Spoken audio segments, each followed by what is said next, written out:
para falar da derrota do Vitória por 3-1 diante do Cruzeiro. Quem vai contar essa história para a gente é Antônio Mazzaro. Antônio, fica à vontade para contar a história desse jogo, essa derrota do Vitória, que se mantém aí dentro da zona de rebaixamento como o guardião.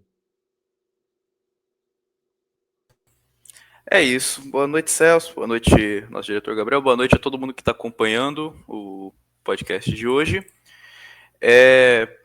O Vitória, acho que eu vou começar pelo que Mateuzinho falou no pós-jogo.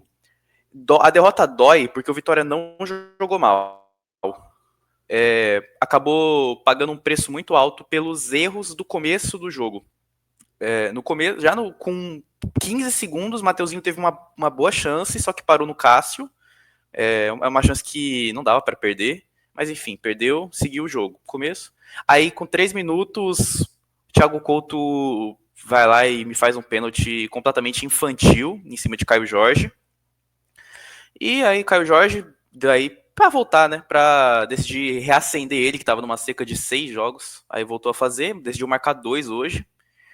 Caio fez o gol, Vitória, só que o Vitória não abalou, continuou em cima, chegou a acertar a trave de Cássio, fez o Cássio, o White acertou a trave, Cássio teve que fazer boas defesas, só que aí teve o segundo gol, também do Caio Jorge, mas aí foi uma falha da defesa, o gol foi lá para os 25 do primeiro tempo, o Kaique Bruno deu um lançamento, o Kaique Bruno deu um lançamento lindo para o Caio Jorge. No começo pareceu que estava impedido, mas não. O VAR traçou a linha, condição legal. Falha de Neres e Zé Marcos, que deram espaço, deixaram condição.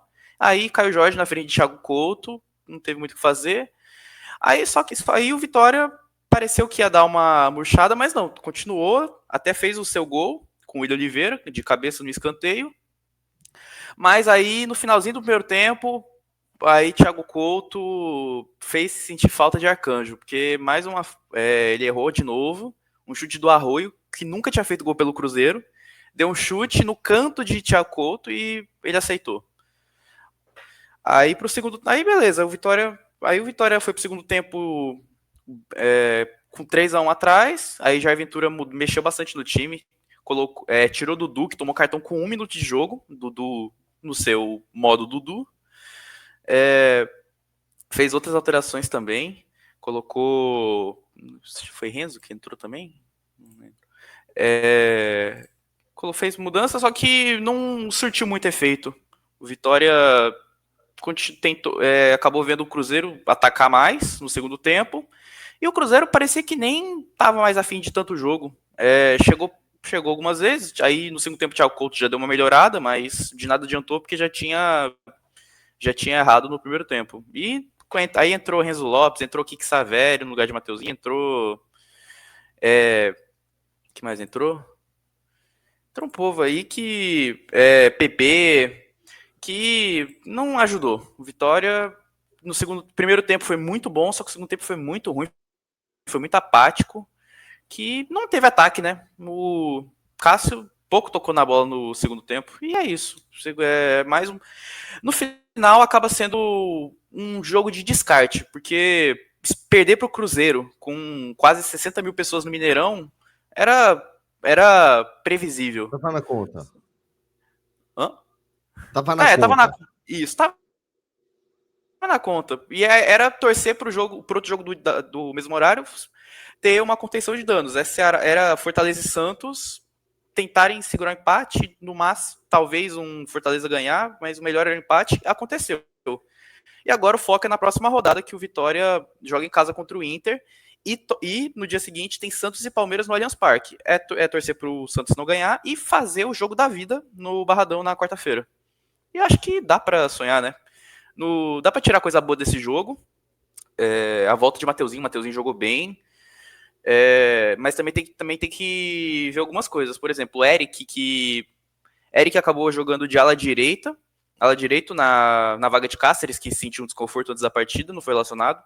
Tava tendo uma dúvida se seria Eric ou Lucas Braga nessa posição. O Jair acabou optando por Eric.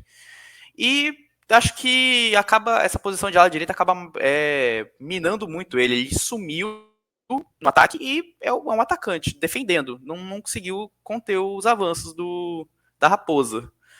É uma coisa que você aprende. Também dá pra ver que Dudu ainda segue sem psicológico para uma partida, para ser titular do Vitória. Continua muito indisciplinado mesmo, sem cabeça para dividida, entra muito pilhado, mas é um pilhado que não ajuda. Hoje também deu para ver que para quem critica o Lucas Arcanjo, que ele é quase irretocável nesse time. Thiago Couto pouco ajudou. Quer dizer, ajudou no segundo tempo, mas no começo Conheço bem, entregou. companheiro. Conheço bem. E também o que mais que dá para tirar é que, pô, não dá para. Ronald e Baralhas fazem muita falta nesse time. Hoje foi a primeira vez que Jair Ventura jogou sem um dos dois. Ronald suspenso e Baralhas ainda lesionado desde o jogo contra o Corinthians, que ele não participou. E aí agora, bom, pelo menos o Vitória estava sem 5 titulares: Arcanjo, Alter, Baralhas, Ronald e mais um, quem que era o outro? O Cáceres. Agora, contra o Inter, vai ter uma galera voltando. Ronald de volta, Alter de volta. Não vai ter Arcanjo, porque agora ele vai fazer cirurgia, tá fora da temporada. Mas já ter o seu capitão e ter um pilar do seu meio de campo já deve ajudar para um time como o Inter que parece até que tá querendo fazer uma força para jogar a Série B. Tá se esforçando, né, para deixar a vida de quem está dentro do Z4 um pouco mais esperançosa. Mazaro, você tocou, né, na reta final da sua análise do confronto em um ponto que eu considero ser crucial para a gente poder analisar essa partida. Porque, afinal de contas, você enfrentar este Cruzeiro, que é o perseguidor, né, da temporada dos costumeiramente favoritos Flamengo e Palmeiras, dentro de um Mineirão lotado, realmente é aquela tarefa que você considera quase impossível. Que se você for parte do time de estatísticos aí da equipe, você não vai imaginar que você vai extrair pontos dali, que se você extrair pontos dali, você está fazendo um bônus.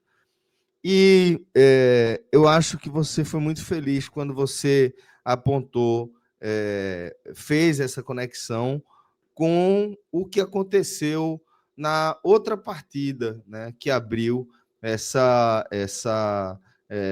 31ª rodada, né, que é justamente o confronto entre Santos e Fortaleza, que acabou empatado em 1-1. Inclusive, reforço, importante para você, torcedor do Vitória, ou para você que está acompanhando o contexto da luta do rebaixamento, da luta contra o rebaixamento na Série A. Importante você também ouvir o outro programa, o outro pós-jogo, onde fizemos a análise aí desse empate entre Santos e Fortaleza com o Thiago Minhoca. Porque, meu caro Antônio Marzaro, é justamente isso.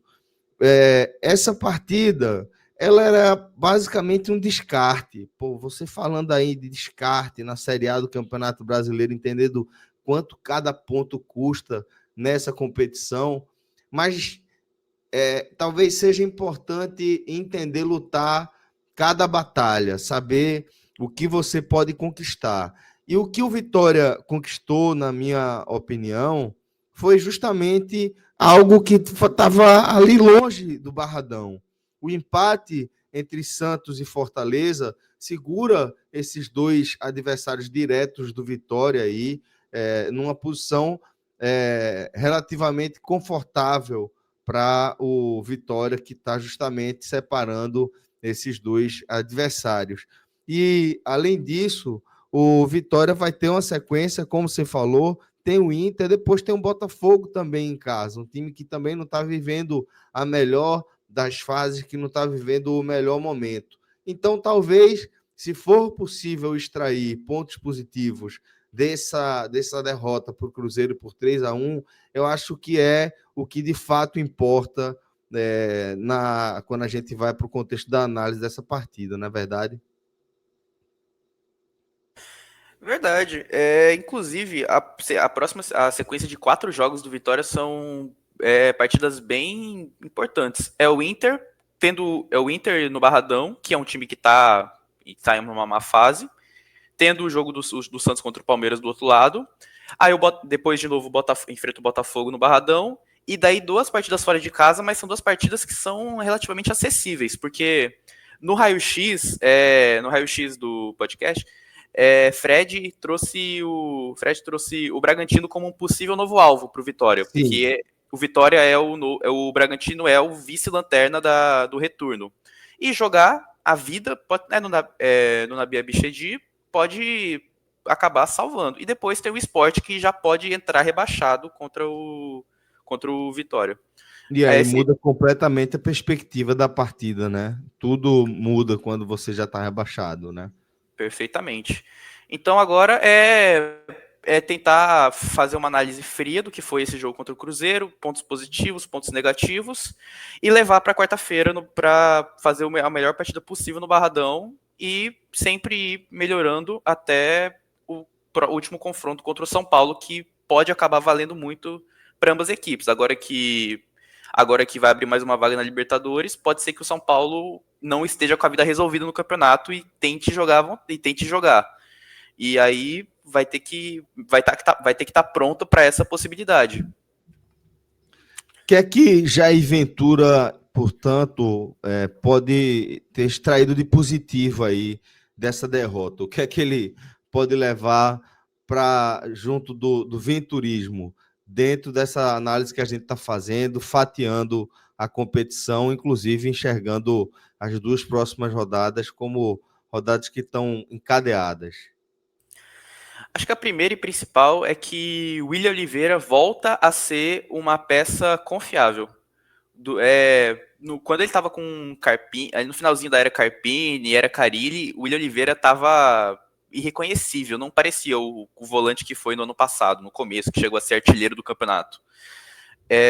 Chegou a ser vaiado no Barradão. Hoje ele fez uma partida, foi capitão, fez uma partida segura, fez o gol. Já é uma coisa, já é um ponto a se considerar, levando em conta que Baralhas costuma se machucar muito, Ronald às vezes pode ficar suspenso. Você tem um reserva confiável, porque PP não dá para confiar muito e Ricardo Hiller não joga desde o 8-0.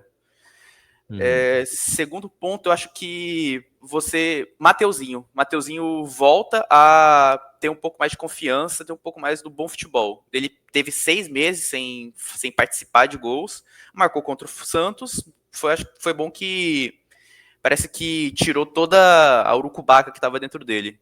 Hoje e num momento crucial, né? Num momento onde ele realmente pode fazer a diferença, né? Exatamente.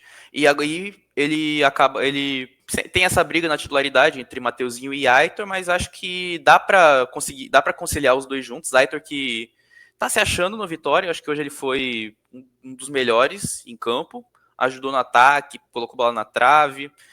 É isso, são pequenos pontos de melhora que tá tendo. E também pontos de atenção. Por exemplo, o Eric não pode mais jogar de ala direito. Ele tem que ser ponta lá na frente, sem defender. Ele acaba comprometendo o que ele faz de melhor e ele realmente não consegue contribuir com essa etapa defensiva, essa fase defensiva da partida, né? Perfeitamente. Ele acaba tendo muito espaço e acaba deixando a zaga exposta, porque ele não tem esse cacuete, ele não tem esse know-how de marcação. Pode ajudar, mas para isso acho que eu prefiro até Lucas Braga, que já fez a função. Mas é até meio triste falar isso, torcedor do Vitória me desculpa, mas às vezes para isso acho que Lucas Braga serve mais. Muito bem.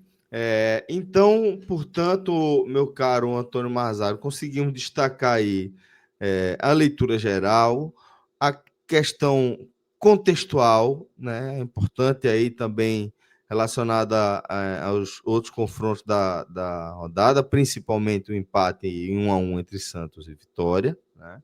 E passamos também pelos pontos positivos e os negativos, né, que Jair Ventura leva dessa derrota aí por 3-1 no Mineirão. Agora eu acho que chegou a hora, meu caro Gabriel Costa, de a gente falar do nosso campinho, para que a gente possa seguir com os destaques individuais, analisando o que foi essa derrota da equipe do Vitória. Vamos começar, meu caro Antônio Mazaro, com Thiago Couto, o substituto imediato aí de Arcanjo, que chegou numa troca aí com Gabriel. E aí, como são as coisas do futebol, poderia ter acontecido diferente. Gabriel fazendo toda a diferença em favor do esporte neste momento, e Thiago Couto não dá para a gente dizer o mesmo em relação ao desempenho dele no Vitória, né? Pois é, a transferência de Lucas Arcanjo ter melado para o Fluminense ferrou com a cabeça de Gabriel. E não quis ser reserva, saiu e foi para o Sport, tá lá conseguindo seus minutos, conseguindo seu destaque, mas agora o Vitória tem Thiago Couto, né? E Thiago Couto hoje vai ter que ser nota vermelha, foi o pior do time. Teve seus momentos de ajuda, encaixou umas bolas, saiu certo em algumas, mas 2 gols são na conta dele. Não tem muito o que tirar disso. Muito bem. Vamos começar agora a falar desse sistema defensivo com Camutanga, Neres e Zé Marcos. Eu vou começar com o Camutanga. Ele errou bastante, tomou um cartão amarelo besta, e tanto que ele foi o zagueiro que o Jair escolheu para tirar no intervalo. Eu vou dar uma nota laranja para ele. Laranjinha. Foi mal. Não foi o pior, mas foi mal. Muito bem. Então, laranja aí para Camutanga. Neres, como é que foi Neres? Neres já foi pior. Neres já vai um vermelhinho, porque ele foi pior que Camutanga. Neres não jogava tinha algum tempo. Tanto que o reserva assim, imediato é Edu, só que Edu tava com um problema físico, tanto que não foi titular. E Neres errou no segundo gol. Ele deu um lançamento completamente sem sentido.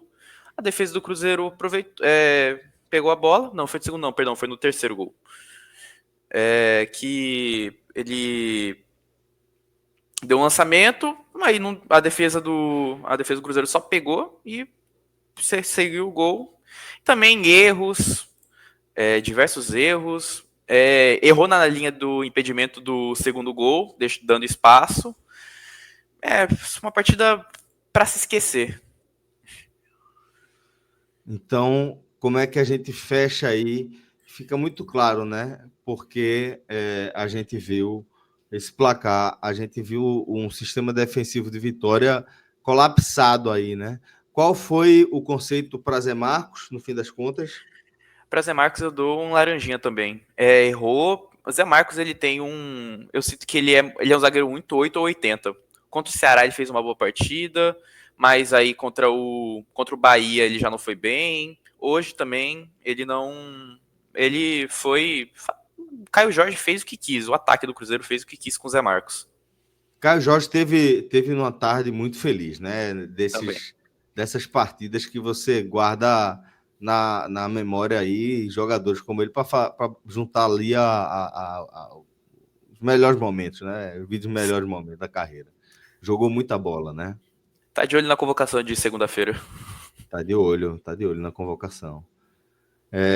Inclusive, teremos também, tá, galera? Conteúdo aí sobre a seleção brasileira. Se inscreva aqui no nosso canal para você não perder absolutamente nada, porque a gente produz um volume grande de vídeos, né? Diariamente, né?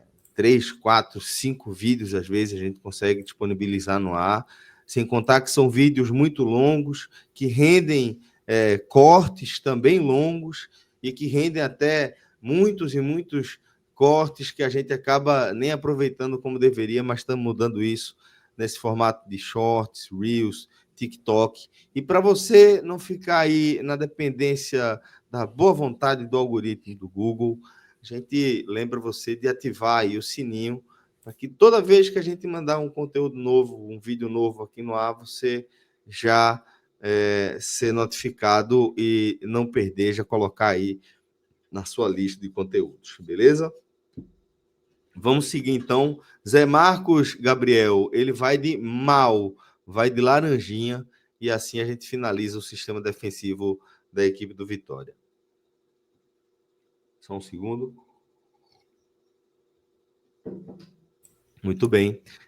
Agora vamos seguir, meu caro Mazaro, com a situação de Eric, que, como você pontuou, acabou rendendo muito abaixo do que costuma render, do que pode render, sobretudo por conta da posição, da escolha estratégica de Jair Ventura para Eric nessa partida do Mineirão, né?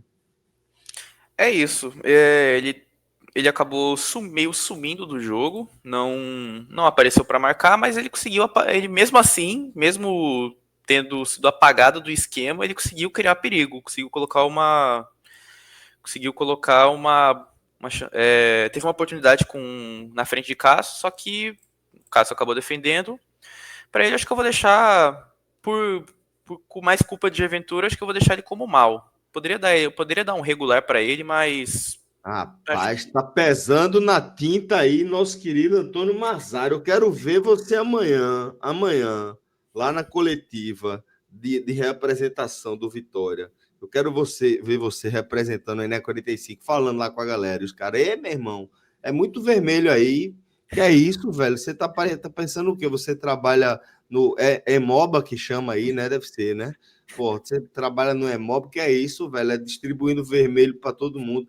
O pobre do Eric jogando improvisado, nenhum razoável vai sair, vai meter mal para ele mesmo, tá certo. Olha, Vitor Vilar se orgulharia. Vitor Vilar se orgulharia de mim. Tá certo, então tá bom. Eric, portanto, Gabrielzito, pode dar-lhe de mal para ele. Agora, esse aqui você gostou, né? Esse gostou. Esse é o craque da partida, né? Esse acho que vai ser o craque da partida mesmo. O William Oliveira vai ficar com nosso querido Ben, né? Foi bem. Você parecia professor que eu conhecia, que gostava de trollar a turma. Muito bem, nota 6, né? Foi perfeitamente isso que você falou, de William Oliveira. Melhor jogador em campo, tal, realmente, vamos ali no limite de bem. É isso. Bem querendo ser mal. Querendo ser regular, perdão. Porque fazer o quê? O Vitória, acho que o máximo, assim, do ataque de quem ajudou vai ser regular, porque teve jogador que sumiu, que foi mal, e jogador que não fez, que foi mal mesmo. Então, quem se destacou, bom, tomou de 3-1, mesmo jogando bem.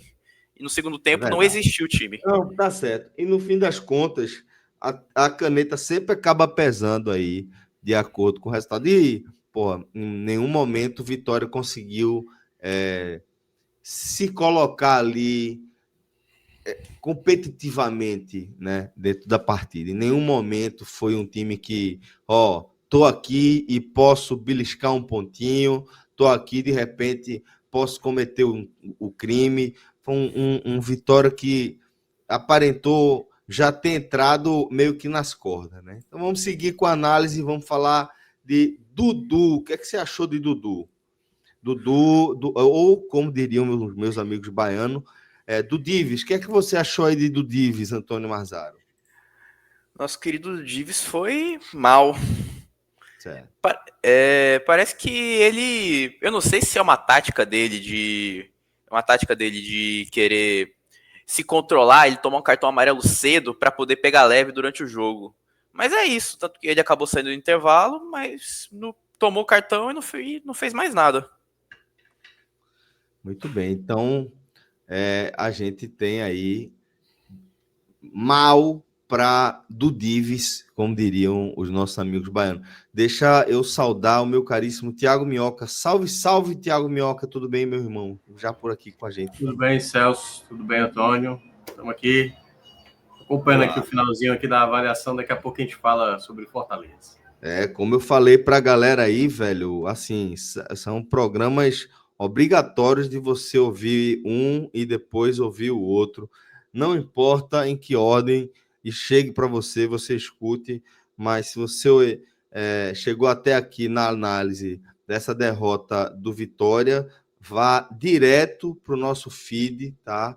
Seja no nosso canal no YouTube ou no seu agregador de podcasts e procure a nossa análise do empate 1-1 entre Santos e Fortaleza, porque tem tudo a ver com esse jogo aqui. Para fechar essa linha, vamos falar de Ramon. O que é que você achou de Ramon, meu caro Marzaro? Cara, Ramon pouco apareceu, na verdade. Não me lembro muito de muitos lances dele. Achei ele meio. Ele tem uma dificuldade para marcar. Ele fez uma partida linda no Bavi, marcou tudo, mas foi só aquilo. Hoje ele não marcou. Quando foi para ataque, tentou vários cruzamentos, e só que não foi em cruzamento, foi chuveiro. Para ele também segue com. Foi mal. Mal também para Ramon, então. Tô falando, tá distribuindo. Minhoca tá orgulhoso. Mateuzinho, o que é que você achou do Mateuzinho? Mateuzinho, eu vou dar um foi bem. Olha aí. Acabou saindo machucado no segundo tempo, mas é bom que o craque do time volte a ter confiança. Perdeu um gol no começo? Perdeu. Acabou durante o jogo acabou finalizando mal, finalizou. Mas no momento o Mateuzinho tem que Tá parecendo. Ô, Minhoca, ele tá parecendo Chiquinha defendendo o Kiko. Tá parecendo Chiquinha. Defenda mais não. Pode parar de defender. Dependendo do seu Madruga. Pode parar de defender. Tá bom, defenda mais não. Defenda mais não. Diga só o conceito de Mateuzinho aí. Pronto, Mateuzinho tá voltando a praticar o futebol que a gente sabe que ele tem. Então, agora ele vai ser crucial para as próximas partidas se ele continuar nesse crescimento que ele está tendo desde o jogo do Santos. Então, vou dar o foi bem. Acho que se não tivesse machucado, teria ajudado mais o Vitória. Muito bem. Vamos agora falar de Aitor. Cadê Cantalapeda? Cantalapedra foi o melhor jogador do primeiro tempo. Acertou bola na trave, foi o cara mais lúcido do ataque do Vitória. Aí ele acabou perdendo o ritmo ele cobrou o escanteio, né? Ele que deu assistência. Só que aí, segundo tempo, cansou e acabou caindo o rendimento. Mas para ele eu também vou dar um bem, premiando o bom primeiro tempo. Ou seja, Minhoca apareceu por aqui e você começou a querer contrariá-lo, né? Ele já estava feliz, sorridente, vendo a quantidade de conceitos de mal e muito mal que você estava distribuindo. E aí começou a aliviar na tinta. Parece, sabe o quê, Minhoca? Aqueles árbitros, aqueles árbitros daquele jeito. Que dá aquela carregada no cartão no começo da partida, aí depois deixa tudo correr solto, aquela resenha, enfim. Renato Kaiser, o que é que você achou de Renato Kaiser, meu caro Marzaro? Esse foi mal. Mais um jogo que Kaiser não brilha, correndo atrás da bola, brigando muito, só que com a bola no pé não acaba agregando em nada. E então fica no mal mesmo. Certo. Tanto que ele acabou saindo em intervalo para entrada de Renzo. Então vamos já emendar com os substitutos. Renzo Lopes, Saveiro, PP, Oswaldo, Edu. Vamos falar dessa turma aí. Fica à vontade para distribuir o conceito dessa galera. Bom, já emendando em Renzo, que entrou no lugar de Kaiser, entrou para ser Renzo Lopes, aproveitar a altura dele para chover a bola na área, mas não conseguiu fazer a função dele. Então, acaba levando um mal também. Certo. Vamos para Kiki Savério. Entrou no lugar do Mateuzinho machucado. Isso. E acho que foi a primeira vez acho que foi a primeira partida de Kiki pelo Vitória. Bom, salvo engano. E se foi, tá explicado porque ele demorou tanto para entrar. Ele errou bastante hoje. não parece que... o Vitória segue naquele negócio. Não, vamos contratar jogador internacional, vamos contratar jogador da base do Barcelona, mas o cara tava jogando níveis baixíssimos da Europa. É outro que leva mal. Muito bem. Então, mal também para Kiki Saverio. PP entrou na vaga de Dudu ali, mas naquela de renovar o fôlego, né? Da marcação, de tentar manter o time ali com a mesma estrutura ali do Venturismo, né? É isso. O PP acho que ele tá bem sumido, na verdade. Eu lembrei que eu vi que o PP tava jogando. Ele entrou no intervalo, mas eu vi que o PP tava jogando, sei lá, com 10 minutos de jogo. Que eu falei, PP tá em campo. Pra ele, acho que eu vou dar um. Foi mal também. Não ajudou. Não, vou deixar um regular com ele, vai. Vou ser bonzinho. Certo. Então, regular aí. Ele que tinha só 18 minutos com o Jair Ventura, mas agora teve um tempo completo. Vai mostrando aí esse serviço. E pra gente fechar, Oswaldo e Edu. Oswaldo eu vou dar nota branca. Nem teve tempo de mostrar nada. Apareceu pouco no jogo. E Edu, ele não fez muita coisa, porque quando o Vitória, quando ele entrou, o Cruzeiro já estava controlando a partida. O Vitória não acabou atacando tanto. Aí ele acabou se sobressaindo numa defesa que cometeu muitos erros no primeiro tempo. Acho que acaba sendo um regular. Certo. E para a gente fechar, como você analisa aí o trabalho do professor Jair Ventura nessa derrota? Eu vou dar uma nota... Eu tô em dúvida entre regular e mal. Porque você consegue tirar aprendizados dessa partida, mas você também tem erros. A escalação de Eric, as alterações também, Kiki Saverio ter entrado, não sei se fazia sentido. Então acho que eu vou acabar deixando com mal. Tá na hora. A Jair Ventura tá com muito crédito, tá na hora de tirar um pouquinho desse crédito, porque tem que ser. Não pode ser só tá bem, tá melhorando o time, tem que abrir o olho também. Muito bem. Então, dessa forma, galera, a gente finaliza aqui a nossa análise do campinho, a gente finaliza pro print, para a eternidade aí, a performance individual dos jogadores do Vitória nessa derrota por 3-1 para o Cruzeiro, em uma das partidas que abriram a 31ª rodada. Meu caro Antônio Marzaro, daqui eu me despeço de você.